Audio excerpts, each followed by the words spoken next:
The Friday Night Funkin' Trepidation mod just dropped, and this mod basically consists of several creepypasta characters, including Jeff the Killer, the Slenderman, Gold from Pokemon Lost Silver, and a less known creepypasta named This Man. In this video, I'm going to explain to you how boyfriend and girlfriend found their way into this nightmare, and I also want to explain the backstory and the lore behind each of the creepypasta characters. If you're excited for this video, make sure to drop a like, subscribe, and let's go ahead and start off with how boyfriend and girlfriend ended up in this situation. Now, ironically enough, girlfriend is actually the reason that boyfriend is in this situation to begin with. Girlfriend basically wanted to surprise boyfriend one night, so she calls her old babysitter to meet them in the woods to have a rap battle with boyfriend. What she doesn't know is that her old babysitter is actually Jeff the Killer. So when he meets the two of them in the actual forest, he doesn't want a rap battle, he instead wants to take their lives. Now, understandably, some of you are probably already terrified, and we're only a minute into the video. And I suppose it doesn't help that I put this video out at nighttime. So to help you out, I went ahead and got a sponsor for this video to help you keep the darkness away and also make you a better gamer on top of that. Take a look at this product right here. After a long day of gaming, you need rest.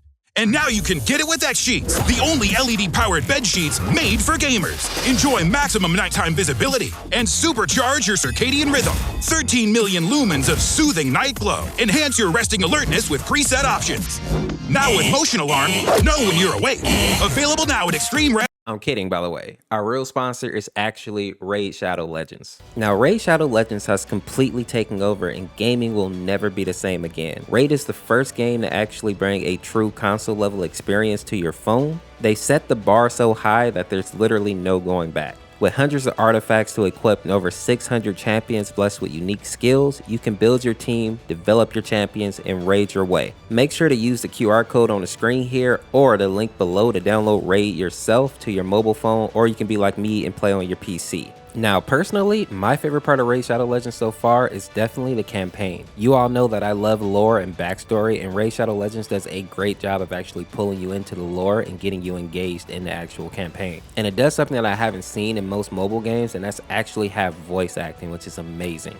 And lucky for you all, this month in Reidd, there's a lot of new stuff happening, including new champions, an update to Tag Arena, and a full schedule of special events and tournaments. But here's the main event that I think you should be looking out for. Reidd is currently running a special Deliana Chase event where new and even existing players can get their hands on the amazing Deliana. And she is a brand new legendary champion from the High Elves faction, and all you have to do is log in and play Reidd for 7 days between now and July 20th. And you'll get Deliana for free. It couldn't be easier than that. Deliana is one of the strongest support champions in the entire game and can help carry your team to get past many of Reidd's toughest challenges. You definitely don't want to miss out on this opportunity.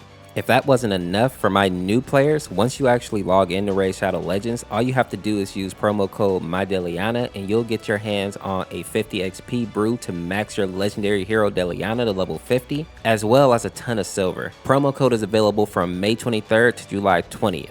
And if you thought that was all, you are mistaken. The gifts for new players keep coming. Hit the link in the description and you'll get free champions Misery Cord, Tiger Soul, and Romero. You'll also receive 10 Magic XP Brew, 10 Force XP Brew, and 10 Spirit XP Brew. And you can also find me in-game under the name Orseofkorse, and if you're fast enough, you can even join my clan. And it's that easy, people. Make sure to click the link in the description and I'll see you in-game. Now, thanks again to Reidd for sponsoring this video. Now, let's get back to Jeff the Killer. Now, technically, Jeff the Killer is the first creepypasta character to actually have his lore tied into Friday Night Funkin'. In this case, we're obviously talking about him being girlfriend's babysitter. But Jeff the Killer actually has a very deep and fleshed out lore. And if I'm being honest, I almost kind of feel sorry for him, but his story is just so demented that it's really hard to have sympathy for this character. Jeff's story begins when he was 13 years old and he and his family basically moved to a new neighborhood. His family consists of his mother, father, and his brother Louie. On their first day at school, they were basically jumped by 3 bullies named Randy, Keith, and Troy. And Jeff actually brutally beat these kids up because they threatened him and his brother with knives. Now, his brother Louie actually took the blame for this and was arrested, and this made Jeff go into a deep depression. Later on, the bullies came back and attacked Jeff, and Jeff actually ended up taking out one of them, but not before they covered him in bleach and lit him on fire. And it's during this fight where Jeff actually starts to lose his mind completely. When Jeff woke up in a hospital, he realized that his face was completely disfigured and completely white like a ghost. And if that wasn't bad enough, his lips were also bright red and his face now had a leathery type texture. Now the part that really creeped me out is that Jeff sees himself and he says that he really likes this new face, and he starts to laugh like a maniac. And for whatever reasons, the doctors hear this and they think that it's just a side effect of the painkillers, and they let him leave the hospital instead of putting him in a psych ward. And as many of you can probably guess, it didn't go well after that. Later that night, Jeff's mother found him basically carving a smile into his face because he said he didn't want to exert energy to smile anymore. And he also got rid of his eyelids so that he could always see his face. Jeff's mother tried to get the father so that they could actually take care of Jeff, but he ended up catching them and he took them out. At this point, Louis was also back home, and when he tried to stop his brother, he was also unalived. After that point, Jeff basically went on a rampage, taking out tons of people, especially those who refused to sleep at night. And it was at that point that he actually renamed himself Jeff the Killer. A fun fact about Jeff the Killer is that many people like to make fan art where it shows him actually going toe-to-toe with Slenderman. I find it interesting that people think that maybe Slenderman would have tried to make Jeff his proxy or his servant, considering that he is kind of a killing machine. But this idea that Jeff is so crazy that he wouldn't be able to be controlled by Slenderman because he barely has control of his own self and his own mind. I also find it pretty cool that in the lore, Jeff can kind of go toe-to-toe with Slenderman, because even though he is a human, since his accident, he did kind of get these weird type of supernatural abilities. Basically, he has the ability to be very stealthy, very fast, and he also has supernatural strength. And while this may not be a power, he's also merciless and relentless, meaning that he doesn't have any type of feelings or shame or any type of doubt when he's trying to go after somebody. And on top of that, he also has increased durability, meaning that blows that may have taken out a typical human don't really have the same effect on him. Now, something else that I find interesting about Jeff is that he's one of the few characters that really actually hurt Boyfriend. In the mod, we see that he takes a swipe at him and he actually almost takes Boyfriend out. And this is actually how we run into Slenderman. In a panic, Girlfriend and Boyfriend have to retreat and try to get away from Jeff in the burning forest, and they end up getting to this cabin in the woods. Now, Girlfriend is able to heal Boyfriend, but we learn something interesting about Girlfriend and probably why she doesn't use her demonic powers that often. Once she healed Boyfriend, it seems that she needed to take a lot of time to actually recharge her powers. So I believe that her powers may be more extensive than like Mommy Maris or Daddy Dearest, but she's not as strong as them, so she can't use her abilities that often. And I assume that this is why we usually see her in her regular human form. Now, Slenderman has an interesting backstory because his is much more shrouded in mystery than like Jeff the Killer. We do know that Slenderman is a supernatural creature who is known for roaming around the forest. Now, unlike Jeff the Killer though, he's not an aggressive killer. He's more passive aggressive, meaning that he may stalk his prey for 2, 3, maybe 10 years before he actually gets them. And I think the reason behind this is because he really likes to slowly torture his victims, and more in a psychological sense and not so much like physical torture. Now, the cool part about Slenderman is that when he finally does decide to catch you, he does, and he usually impales his victims onto a tree, and he basically just lets them leak out until they expire. And if that's not bad enough, after they expire, he takes out all their important body parts, he puts them in plastic bags, and then puts them back into the person.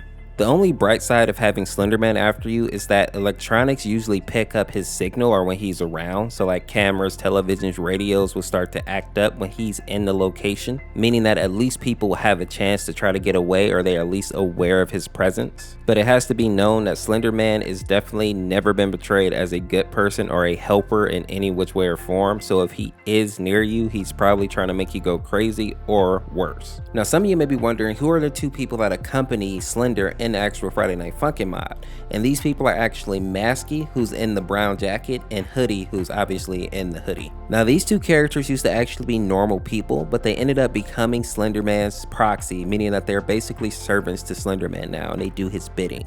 And the reason that they're able to tie Girlfriend up so easily is of course because she uses all her power to actually save Boyfriend. So at this point in the mod, it's all up to Boyfriend to get them out of this, and if he loses the rap battle, it's basically a wrap for both of them. And this is why we get to see that Boyfriend and Girlfriend are both actually afraid, whereas usually they're pretty calm and chill because they know they can get out of a situation pretty easily. This one is not the case though.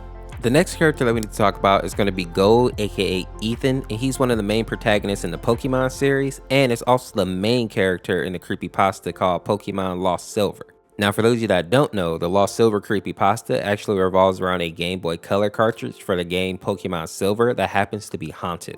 Now, the original story of Lost Silver was recorded by a Pokemon fan who claims that he found a copy of the game at GameStop while it was on sale. Once he loaded up the game, he immediately noticed that some things weren't right about it. The Pokédex was maxed out, having all 251 entries, including the legendary Celebi and Mew, and he also had max money and the Pokemon levels. Now, the creepiest part about this is when the new game owner actually checked out the party, there contained 5 unknowns and a Cyndaquil. Now, the creepy part is that the unknown actually spelled out the word leave, and the Cyndaquil's name was Hurry. As the narrator of the creepypasta continued to talk about his situation, he found himself being trapped in a silent, still version of the Pokemon Gold and Silver Bellsprout Tower. And even when he would use Flash, the dark room wouldn't actually light up. It was actually bathed in this crazy red glow. Eventually, Cyndaquil ends up dying, and the unknown starts spelling out words like dying and no more. And there ends up being a Pokemon battle between Gold and the trainer from Pokemon Red and Blue. And in this battle, Celebi and Pikachu basically take each other out using Perish Song and Destiny Bomb.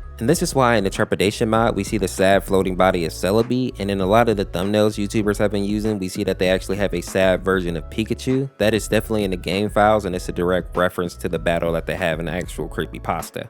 Now, the last character that we need to talk about on this list is going to be this man. And while this isn't a creepypasta technically, it was a very weird phenomenon, and it is creepy in its own right. Now, in 2008, there was a website created by a marketer named Andrea Nutella named Ever Dream This Man? And apparently the man in this image was appearing in multiple people's dreams all around the world since 2006. But for whatever reason, he was never actually found in the real world. Now, initially this didn't really get a lot of traction, but in 2009, it actually gained a lot of popularity. And in a very short period of time, this website garnered more than 2 million visits and 10,000 plus emails from other people sharing their experience with this man in their dreams. And people even started taking pictures of people in public that looked like this man and sharing that online as well. But in the end, it was revealed that this was just a marketing ploy by Nutella.